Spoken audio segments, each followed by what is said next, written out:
మార్కెట్లోకి ఎన్నో ప్రీమియం బిస్కెట్లు రావచ్చు, వెళ్ళిపోవచ్చు. కానీ ప్రతి భారతీయుడి గుండెల్లో, ప్రతి కిచెన్లో ఎప్పుడూ ఉండే ఒకే ఒక బిస్కెట్ పార్లేజీ. ఇండియాలో పార్లేజీ బిస్కెట్ తినని వాళ్ళు ఎవరైనా ఉంటారా? కానీ మీరు ఎప్పుడైనా ఆలోచించారా? కేవలం ₹5 ఈ బిస్కెట్ వెనుక ఒక 100 ఏళ్ల స్వదేశీ చరిత్ర ఉంది అని. ఇది కేవలం ఒక బిస్కెట్ కాదు, దేశ స్వతంత్ర పోరాటంతో ముడిపడి ఉన్న ఒక గొప్ప సక్సెస్ స్టోరీ. అదేంటో ఈరోజు ఈ వీడియోలో చూద్దాం. కథ మొదలైంది 1929లో. అప్పట్లో మన దేశంలో స్వదేశీ ఉద్యమం చాలా తీవ్రంగా నడుస్తుంది. విదేశీ వస్తువులను అందరూ బహిష్కరిస్తున్నారు. ఆ సమయంలో ముంబైకి చెందిన సిల్క్ వ్యాపారి మోహన్ లాల్ దయాల్ చౌహాన్ గారికి ఒక ఆలోచన వచ్చింది. అప్పట్లో బిస్కెట్లంటే కేవలం బ్రిటిష్ వాళ్ళు దేశంలో ఉన్న ధనవంతులు మాత్రమే తినగలిగేవారు. ఎందుకంటే అవన్నీ విదేశాల నుండి ఇంపోర్ట్ అయ్యేవి. దీనికి వ్యతిరేకంగా మన దేశంలో దొరికే వస్తువులతో మన వాళ్ళ కోసమే బిస్కెట్లు తయారు చేయాలని ఆయన నిర్ణయించుకున్నారు.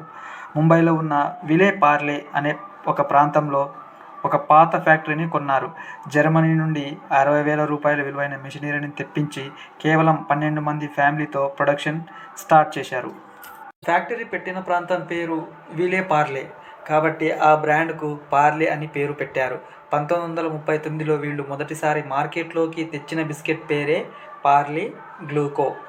1947లో ఇండియాకి స్వాతంత్రం వచ్చినప్పుడు ఈ బిస్కెట్ను బ్రిటిష్ బిస్కెట్లకు పర్ఫెక్ట్ ఇండియన్ ఆల్టర్నేటివ్గా ప్రమోట్ చేశారు. తక్కువ ధరలో ఎక్కువ గ్లూకోజ్ శక్తిని ఇస్తుంది కాబట్టి మన దేశ ప్రజలు దీనికి బ్రహ్మరథం పట్టారు. 1980 నాటికి మార్కెట్లో చాలా లోకల్ కంపెనీలు గ్లూకో అనే పేరుతో నకిలీ బిస్కెట్లను తయారు చేయడం మొదలుపెట్టాయి. దీనివల్ల కస్టమర్స్ కన్ఫ్యూజ్ అవడంతో పార్లే కంపెనీ తన బిస్కెట్ పేరును పార్లేజీగా మార్చుకుంది. ఇక్కడ జీ అంటే మొదట్లో గ్లూకోజ్ అని అర్థం, కానీ తరువాత దాన్ని జీ ఫర్ జీనియస్గా మార్చి మార్కెటింగ్ చేశారు. ఇక ఈ ప్యాకెట్ మీద ఉండే ఆ ముద్రలకి చిన్న పాప ఎవరో తెలుసా? చాలామంది ఇది సుధామూర్తి గారని లేదా గుజరాత్కు చెందిన నీరు దేశ్పాండే అని అనుకుంటారు. కానీ నిజానికి అది ఎవరి ఫోటో కాదు, 1960లలో మగన్ లాల్ దహియా అనే ఒక క్రియేటివ్ ఆర్టిస్ట్ తన ఊహతో గీసిన ఒక కల్పిత ఊహా చిత్రం మాత్రమే. ఈరోజు మార్కెట్లోకి ఎన్ని కొత్త బ్రాండ్లు వచ్చినా పార్లేజీ మాత్రం తన టేస్ట్ను, తన ప్రైజింగ్ను ఎప్పుడూ మార్చలేదు.